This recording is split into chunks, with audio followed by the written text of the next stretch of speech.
eu vou pedir ele para se apresentar para vocês. Doutor Renato, eu te agradeço assim, imensamente por você conseguir tirar um tempinho para participar dessa live com a gente tão importante, né? Eu acho que o quanto mais a gente puder falar, transmitir conhecimento, transmitir informações sobre o tema do autismo, é melhor, né? Porque por mais que seja mais divulgado hoje em dia, a gente sabe que esse tema é um tema que precisa ser divulgado com informações corretas, né? Muitas coisas na internet são meio duvidosas, assim, então é muito bom quando a gente tem pessoas de confiança como o senhor para estar nos orientando da maneira correta. Muito obrigada, viu, doutor Renato? Eu que agradeço o convite, Marcelo. É um prazer estar podendo falar sobre esse tema, né, do TEA, que a gente, eu gosto muito de falar sobre esse tema.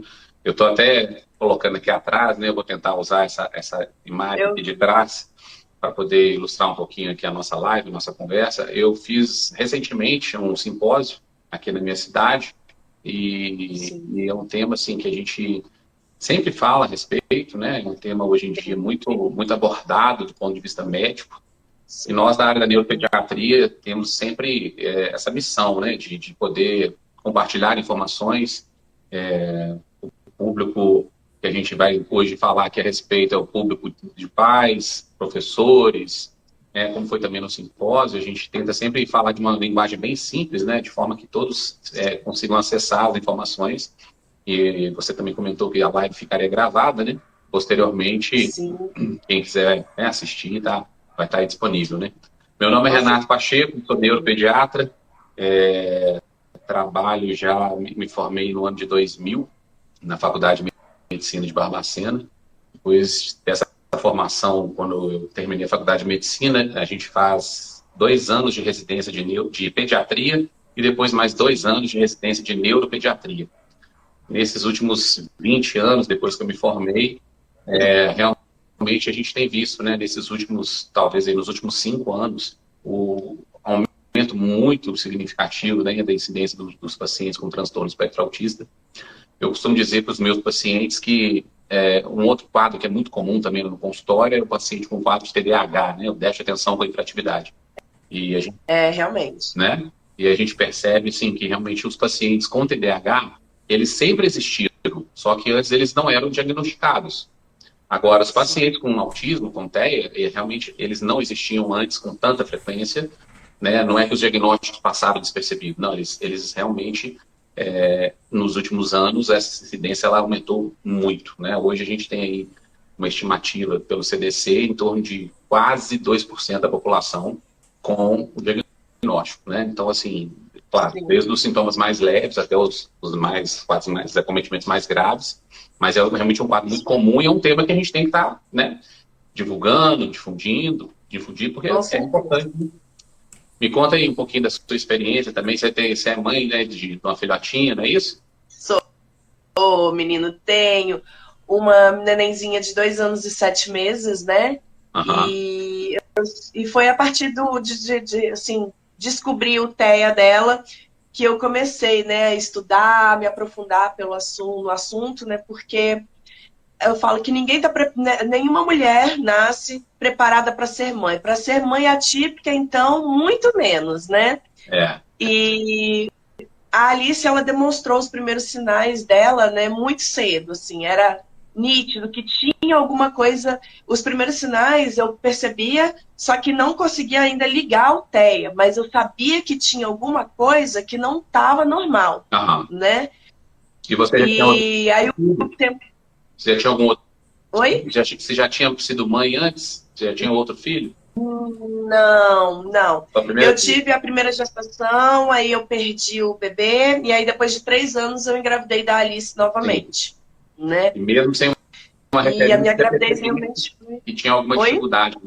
Mesmo sem ter um outro filho, mesmo sem você ter uma outra referência, você percebia que tinha ali alguma dificuldade. Tinha, porque todas as minhas amigas eram mães. E por mais que eles falam, cada criança tem seu tempo, tem um padrão de desenvolvimento ali que a criança tem que seguir, né? Isso aí. E aí o que acontecia? Eu comparava a Alice dentro daquele padrão de desenvolvimento, eu via que não estava legal, Uhum. né?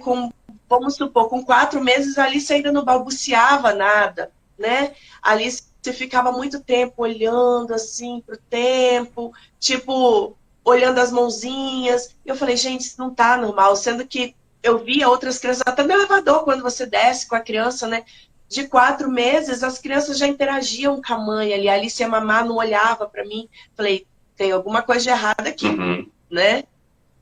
E na minha família já tinha caso de TEA, só que eu nunca tinha parado para pensar e eu nunca imaginei que a Alice fosse nesse primeiro, né? Sim, sim. E aí a gente foi, o tempo foi passando, foi passando. A primeira pediatra da Alice, que quando eu fui levar para ela, né, a Alice estava com 5 meses, eu fui falar com ela que eu achava que tinha alguma coisa de errado ali. Ela falou que era coisa da minha cabeça, falou que era ansiedade de mãe de primeira viagem e tudo mais. Aí eu fiquei aborrecida com o que ela falou, falei, vou trocar de pediatra. Eu troquei de pediatra e nisso os sintomas só aumentando, né? Os É. sinais do autismo ali aumentando.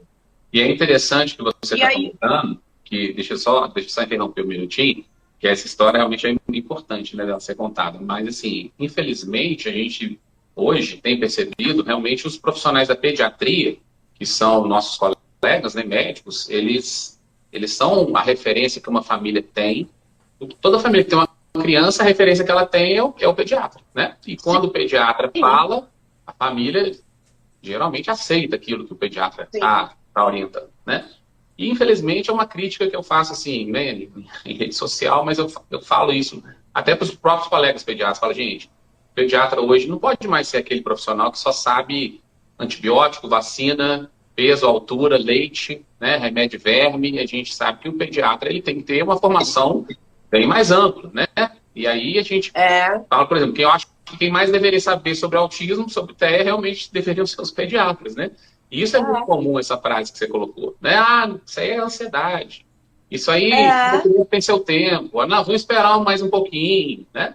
Então, assim, parabéns, que você, na verdade, não se convenceu, né, com esse primeiro não, comentário, com a outra referência. Legal. com certeza. O que eu percebi, assim, que hoje em dia os pediatras, eles estão muito engessados, né? Ali, Aham. naquele mundinho ali. E aí eu troquei de pediatra. E aí eu falei com ela novamente, contei tudo para ela. Nisso, a Alice já estava com 6 meses. Eu queria começar a introdução alimentar dela.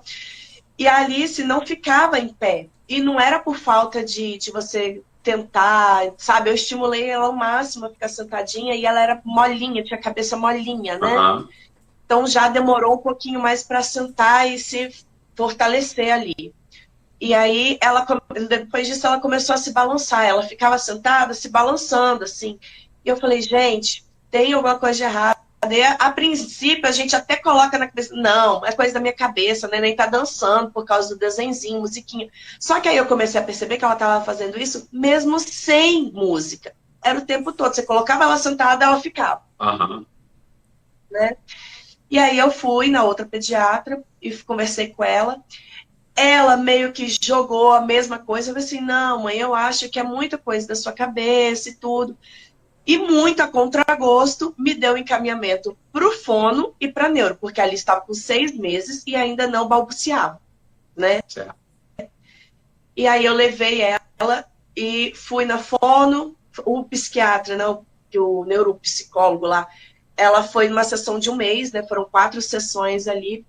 E as duas me deram a mesma resposta. A fono olhou para mim e falou que ela ia se desenvolver, que ela ainda estava no tempo dela e que era falta de convívio social. Aquilo já estava irritada. Eu falei, mas da onde que uma criança de 6 meses tem convívio social se nem eu tenho convívio social? É verdade. Aí Marca passou, e aí, mesmo com os pais, familiares, né? Realmente não tem. exatamente. Né? E eu estimulava, sempre conversei muito com ela, né, e tudo. E aí fez também na neuropsicóloga lá, e ela falou a mesma coisa, que era para me colocar a Alice numa creche que a Alice ia se desenvolver. Só que eu trabalho em casa, então não vejo motivos de eu colocar a Alice numa creche, É. né? E aí eu estava tão nervosa já, com tanta assim, ansiedade, porque quando eu comecei a ver, eu comecei a pesquisar e tudo da Alice batia, se encaixava ali, sabe, com o autismo. Eu falei com meu esposo, eu saí do consultório chorando, falei com ele, a gente vai procurar uma neuropediatra especialista em autismo e vamos levar a Alice. E aí, nisso foi aumentar, a idade dela foi passando. Quando eu consegui levar a Alice na neuro, que eu conseguia pelo plano e tudo mais, a Alice já estava com 1 ano e 2 meses, já tinha outros sinais, ela já tinha começado a andar e tudo, mas você levava a Alice no parquinho, ela não queria brincar com ninguém. Você levava a Alice no parquinho, as crianças encostavam nela, a Alice dava crise de gritos, não queria que ninguém encostasse nela. E aí eu fui percebendo, né, que ela não queria encostar na grama, ela não pegava na comida, porque ela tinha gastura, você via que era gastura. E aí fui na neuro, conversei com ela fez, eles fazem, né, vocês fazem aquele questionário desde a gravidez, se tinha antecedentes da família e tudo. E a Alice estava com 1 ano e 2 meses, né, só que era nítido, assim, na Alice, era muito nítido, né. E aí ela pegou e falou, olha, a sua filha, eu falo que essa é a pior parte, doutor Renato, porque a gente sabe que pode ser, eu já tinha praticamente certeza de que ela tinha, mas na hora que a neuro falou se a sua filha sim se enquadra dentro do espectro autista, você perde o chão. Imagem. Né? Porque a gente planeja tudo e não pode. E aí, ela, né, nessa, ela médica deu o diagnóstico e tudo, falou, vamos fazer uma primeira rodada de terapias com ela e tudo. E aí a gente fez, aí ela foi para TO, foi para fono, fez aquela rodada de 4 meses com vários especialistas, né? E aí eu levei todos os laudos para ela novamente, tudo, e aí ela pegou e realmente confirmou novamente que era. E a Alice não dormia, doutor Renato. Eu fiquei igual um zumbi, a Alice não dormia. Ela acordava a noite inteira, e quando dava a noite, parecia que ela ligava mais ainda no 220. Ela é agitada, então? Né? Ela é muito agitada, ela só dorme com remédio. Entendi. Né? Então, tipo assim, para mim, aí foi nessa hora que eu falei, não, eu preciso saber o que é o TEA, eu preciso estudar para me poder dar a melhor qualidade de vida possível para minha filha, já que não tem cura, né? E aí foi quando eu criei o canal, comecei a estudar, eu fiz vários cursos, né, de acompanhante terapêutico, estou fazendo curso de aba, li vários livros, li muitos artigos científicos para me poder entender o que estava acontecendo ali com a minha filha. E aí eu peguei, nessa caminhada a gente sabe o quanto é complicado, o quanto é difícil, né?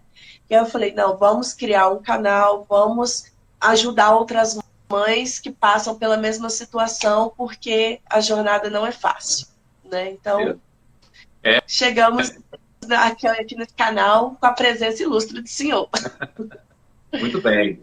Então, você realmente, assim, acho que já falou sobre várias questões, né, que a gente observa, de sintomas precoces, a gente vai falar um pouco sobre isso hoje também, dos principais sintomas, né, quais são as indicações, o que a gente geralmente orienta sobre tratamento, a gente vai falar também um pouco sobre as terapias, né, medicações, etc. Eu queria